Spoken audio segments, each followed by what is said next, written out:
A veste, kaj je bil izbris? Vas me zanima, ne?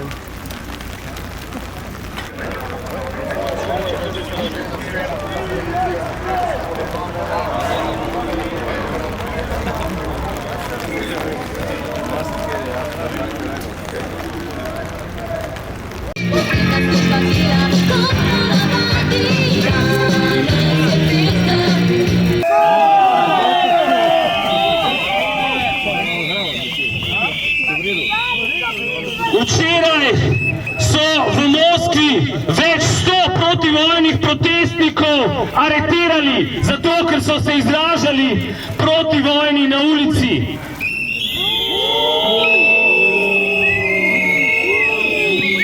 Pri nas smo lahko veseli, da so nam samo zagradili polovico trga in da so prišli za robokopi, za kombi, z maricami in z ostalo vojaško opremo izvajati represijo, da bomo samo delili kazni tako imenovanim organizatorjem, da bomo popisovali ljudi, ki vrtijo glasbo.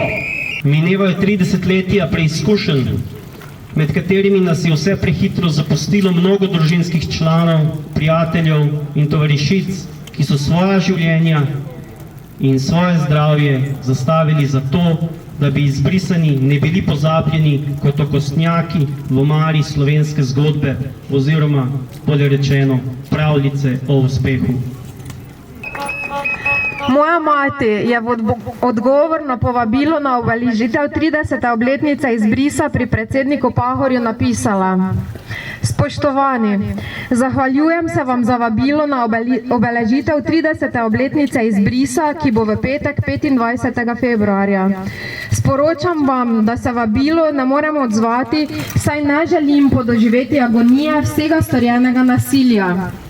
Moj tedanji življenjski sopotnik, Aleksandar Todorović, mi je po eni od prebranih neštetih upravnih odločb dejal, kot bi mi odrezali obe nogi in me poslali na maraton. Zato vam želim le položiti na vest zavedanje, da bodo ob tej priložnosti pred vami stali junaki, ki še vedno poskušajo teči. Lep pozdrav. Zato bi jaz rekla samo, imamo še veliko za storiti in danes vsi, ki tu stojite, ste junaki, smo junaki in tečemo dalje in nikoli ne bomo ustavljeni. Ko so izbrisali enega od naših staršev, so s tem izbrisali celo družino. Izbrisali so našo mladost. Od svojega 6. razreda sem mogel delati, zato da smo lahko preživeli in zato da smo lahko poplačali stroške bivanja. Psihološka pot takega otroka, 5600 otrok in še več, ki jih pahnemo na nek rob preživetja, se kot človek zelo spremeni. Veliko mojih prijateljev ni več med nami, tako da je to nekaj, o čemu moramo razmišljati. Občutek, ki sem ga imel, občutek strahu ob temu, ali bo moj oče bil popisan, ko gre ven, ali bo moja mama ostala brez službe. To so občutki mojega odraščanja, ki pa jih danes vidim med vsemi vami, ki zadnje 2 leti hodimo skupaj na protestih, saj ravno vas policija maltretira tako, kot so nas maltretirali 91.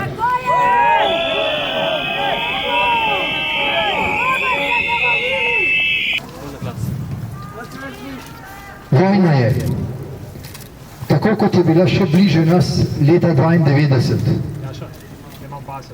Za izbrisane je bila Slovenija formalno država miru. V resnici pa se je odvijala vojna proti njim, ki traja še danes. Izbrisan nisem bil jaz. Izbrisani nismo bili mi. Zato smo bili večinoma tiho. To ni bila naša stvar. Ko so se začeli pojavljati, čeprav formalno neobstoječi, eden za drugim, nas je oblast, posvetna in cerkvena z roko v roki, začela prepričevati, da gre za špekulante, goljufe, ljudi, ki so bili proti samostojni Sloveniji, za ljudi, ki so pomenili nevarnost za novo državo. Ko bi bili pošteni, se jim to ne bi zgodilo. Ko bi si uredili državljanstvo, bi bilo vse v najlepšem redu, vendar niso hoteli. Ali je mogoče še bolj očitno zaničevati domovino Slovencev? Tako so govorili politiki. Ker je razumevanje izbrisa zapleteno, politika pa ga je poenostavila za potrebe zavajanja vseh nas, naj povem kar se da na kratko. Kdor ni imel slovenskega državljanstva, pri čemer marsikdo ni vedel, da formalno ni Slovenec, bi pač ostal ali postal tujec v Sloveniji, a obstajal bi kot človek, mi pa smo mu odrekli pravico do obstoja. Z izbrisom zakonito pridobljenega prebivališča, kar je bila kršitev temeljne človekove pravice, ga namreč ni bilo več. Med več kot 25.000 izbrisanimi je bilo več kot 5.000 otrok. So bili ti nevarni kot nekakšno zločinsko seme? Nekateri se formalno tudi urediti nisi smeli, čeprav je njihov jok odmeval v porodnih sobah. Nikjer ni bilo glasu zanje, ki bi rekel, za otroke gre, varujemo jih od spočetja dalje. Ne, ti otroci niso bili vredni nikakršnega varstva, vredni niso bili ničesar, podobno kot njihove matere ali očetje ali vsi skupaj.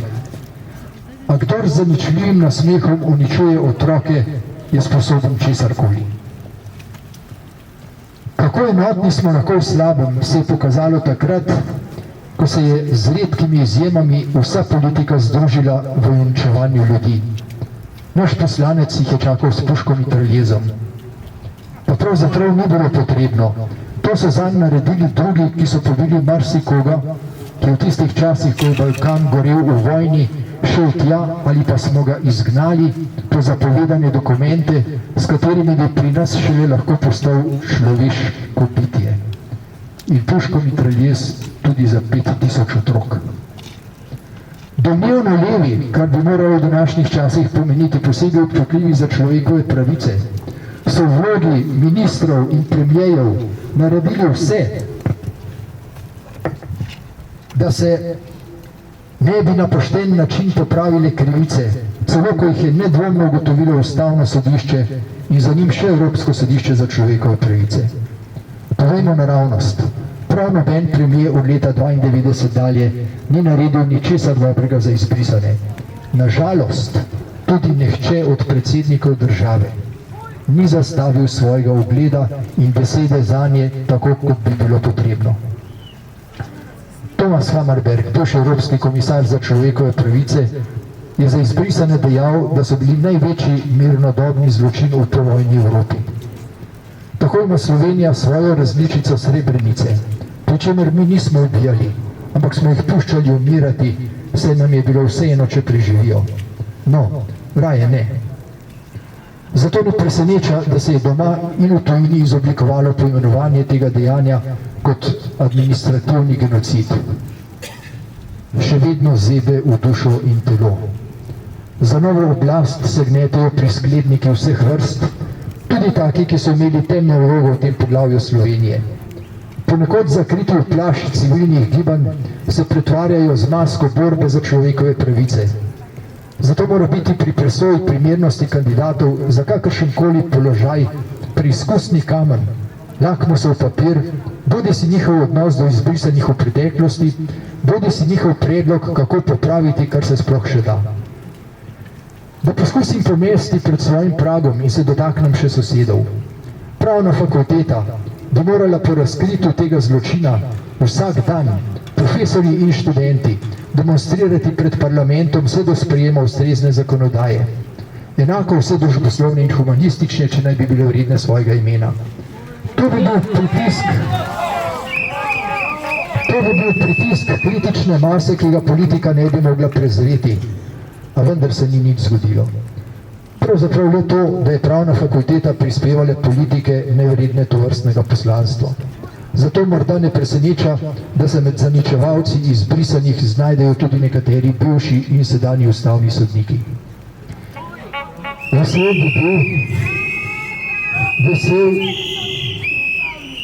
bi bil, če bi bil današnji dan iskrica upanja za tistih nekaj preživelih, ki jim v bližnji prihodnosti v imenu države še lahko povrnemo z dobrim vsaj delček tega, kar so pretrpeli. Le v tem primeru bo država vredna svojega imena, kadar ji rečemo domovina.